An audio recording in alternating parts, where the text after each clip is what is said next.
ಎಲ್ರಿಗೂ ನಮಸ್ಕಾರ. ಇವತ್ತಿನ ಸ್ಪೆಷಲ್ ಏನು ಅಂದರೆ ಅಕ್ಕಿ ಹುಗ್ಗಿ ಯಾವ ಥರ ಮಾಡೋದು ಅಂತ ತಿಳಿಸ್ಕೊಡ್ತಾ ಇದ್ದೀನಿ friends. Welcome to R P self family. ಅಕ್ಕಿ ಹುಗ್ಗಿನ ಎರಡು ಥರ ಮಾಡ್ಬೋದು ಫ್ರೆಂಡ್ಸ್. ಒಂದು ಅಕ್ಕಿ ನೆನೆಸಿಟ್ಟು ಮಾಡ್ಬೋದು, ಇಲ್ಲ ಡೈರೆಕ್ಟಾಗಿ ಮಾಡ್ಬೋದು. ನಾನಿಲ್ಲಿ ಡೈರೆಕ್ಟಾಗಿ ಮಾಡೋ ಅಂಥ ವಿಧಾನವನ್ನು ತಿಳಿಸ್ಕೊಡ್ತಾ ಇದ್ದೀನಿ. ಅಕ್ಕಿನ ನೆನೆಸಿಟ್ಟು ಮಾಡೋ ಅಂಥವ್ರು 1 ಅವರ್ ಬಿಫೋರು ಇಲ್ಲ ಹಾಫ್ ಆನ್ ಅವರ್ ಬಿಫೋರು ನೆನೆಸಿಟ್ಟು ಮಾಡಿ ತುಂಬಾ ಚೆನ್ನಾಗಿ ಬರುತ್ತೆ. ನಾನು ಇಲ್ಲಿ ಡೈರೆಕ್ಟಾಗಿ ಒಂದು ದೊಡ್ಡ ಗ್ಲಾಸಲ್ಲೇ ಅಕ್ಕಿ ತೊಗೊಂಡಿದ್ದೆ, ಅದನ್ನು ವಾಶ್ ಮಾಡಿ ಇಟ್ಕೊಂಡಿದ್ದೀನಿ. ಅದಕ್ಕೆ 1-2 ಗ್ಲಾಸಷ್ಟು ನೀರು ಹಾಕ್ಕೊತಾ ಇದ್ದೀನಿ ಫ್ರೆಂಡ್ಸ್. ಉಪ್ಪು ಹಾಕ್ಕೊಂಡು ನಾವು ರೈಸ್ ಮಾಡ್ತೀವಲ್ಲ ಅದೇ ಥರ 3 ವಿಷಲ್ ಕೂಗಿಸ್ಕೊತಾ ಇದ್ದೀನಿ. ಏಕೆಂದರೆ ಸ್ವಲ್ಪ ಅನ್ನ ಸಾಫ್ಟಾಗಿರಬೇಕು, ಅದಕ್ಕೋಸ್ಕರ. ಇದು ರೇಷನ್ ಅಕ್ಕಿಯಲ್ಲಿ ಮಾಡಿದರೆ ತುಂಬಾ ಚೆನ್ನಾಗಿ ಟೇಸ್ಟ್ ಕೊಡುತ್ತೆ. ಸೊಸೈಟಿ ಅಕ್ಕಿ ಅಂತೀವಲ್ಲ ಆ ಅಕ್ಕಿ ಬಳಸಿ ಮಾಡಿ ತುಂಬಾ ಚೆನ್ನಾಗಿರುತ್ತೆ.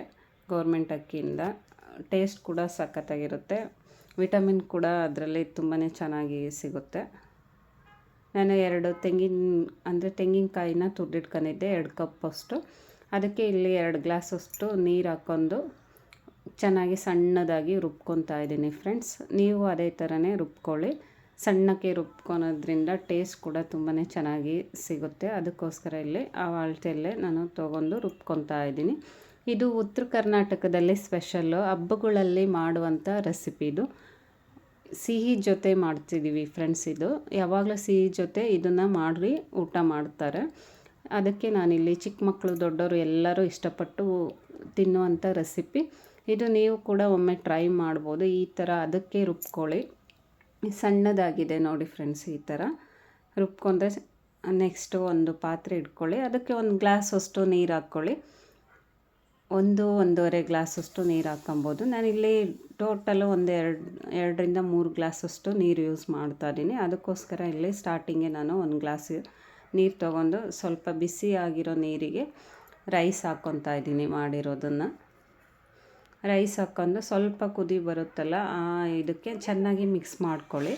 ನೀಟಾಗಿ ಬಿಡಬೇಕು ರೈಸು, ಅದಕ್ಕೋಸ್ಕರ ಇಲ್ಲಿ ಹೇಳ್ತಾ ಇದ್ದೀನಿ. ಚೆನ್ನಾಗಿ ಮಿಕ್ಸ್ ಮಾಡ್ಕೊಳೋದ್ರಿಂದ ನೀಟಾಗಿ ಬಿಡುತ್ತೆ. ಕುದಿ ಬರುತ್ತಲ್ಲ ಆ ಟೈಮಿಗೆ ನಾವು ರುಬ್ಬಿಟ್ಕೊಂಡಿದ್ದೀವಲ್ಲ ತೆಂಗಿನಕಾಯಿನ, ಅದನ್ನು ನಾವು ಇಲ್ಲಿ ರಸನ ಹಾಕ್ಕೊಂಡು ನೀಟಾಗಿ ಮಿಕ್ಸ್ ಮಾಡ್ಕೊಬೇಕು.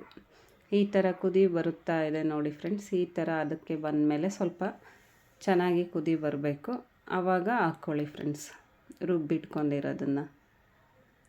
ನೋಡಿ ಈ ಥರ ಹಾಕ್ಕೊಂಡು ಚೆನ್ನಾಗಿ ಮಿಕ್ಸ್ ಮಾಡ್ಕೊಳ್ಳಿ. ಉಪ್ಪು ಶಾರ್ಟೇಜ್ ಇದ್ದರೆ ಸ್ವಲ್ಪ ನೋಡಿ, ಟೇಸ್ಟ್ ನೋಡಿ ಸ್ವಲ್ಪ ಉಪ್ಪು ಹಾಕ್ಕೊಳ್ಳಿ ಫ್ರೆಂಡ್ಸ್. ಉಪ್ಪು ಹಾಕ್ಕೊಂಡು ಚೆನ್ನಾಗಿ ಮಿಕ್ಸ್ ಮಾಡ್ಕೊಳ್ಳಿ. ನೀಟಾಗಿ 10-15 ನಿಮಿಷ ಚೆನ್ನಾಗಿ ಕುದಿಬೇಕು. ನೋಡಿ ಈ ಥರ ತುಂಬ ತೆಳ್ಳಗೂ ಮಾಡಬೇಡಿ, ಮೀಡಿಯಮ್ ಅದಕ್ಕೆ ಮಾಡ್ಕೊಳ್ಳಿ, ಚೆನ್ನಾಗಿರುತ್ತೆ. ಮಕ್ಕಳು ಎಲ್ಲ ಇಷ್ಟಪಟ್ಟು ತಿಂತಾರೆ. ಚಿಕ್ಕ ಮಕ್ಕಳಿಗಂತೂ ಡಿಫ್ರೆಂಟ್ ಅನಿಸುತ್ತೆ. ಈ ಥರ ಯಾವಾಗಾದರೂ ಒಂದೊಂದು ಸತಿ ಮಾಡಿಕೊಡಿ, ತುಂಬಾ ಇಷ್ಟಪಟ್ಟು ತಿಂತಾರೆ. ದೊಡ್ಡವರು ತಿನ್ಬೋದು ಫ್ರೆಂಡ್ಸ್. ನಾವು ಈ ಕಡೆ ಎಲ್ಲ ಚಿಕ್ಕವರು ದೊಡ್ಡವರು ಎಲ್ಲರೂ ತಿಂತಾರೆ ಇಷ್ಟಪಟ್ಟು.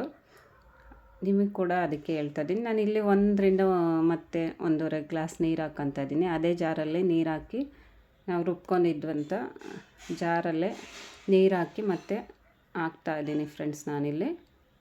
ನೋಡಿ ಈ ಥರ ಚೆನ್ನಾಗಿ ಕುದಿ ಬರಬೇಕು. 10-15 ನಿಮಿಷ ಕುದಿಸಿ ಸ್ಟವ್ನ ಆಫ್ ಮಾಡ್ಕೊಳ್ಳಿ ಫ್ರೆಂಡ್ಸ್.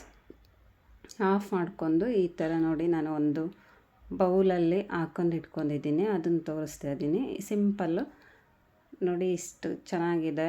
ಇದು ಒಂಥರ ಸಾಲ್ಟಾಗಿ ಮಾಡುವಂಥದ್ದು, ಚೆನ್ನಾಗಿ ಟೇಸ್ಟ್ ಕೊಡುತ್ತೆ. ಒಮ್ಮೆ ಟ್ರೈ ಮಾಡಿ ನೋಡಿ, ಇಷ್ಟಪಡ್ತೀರಾ. Thank you for watching.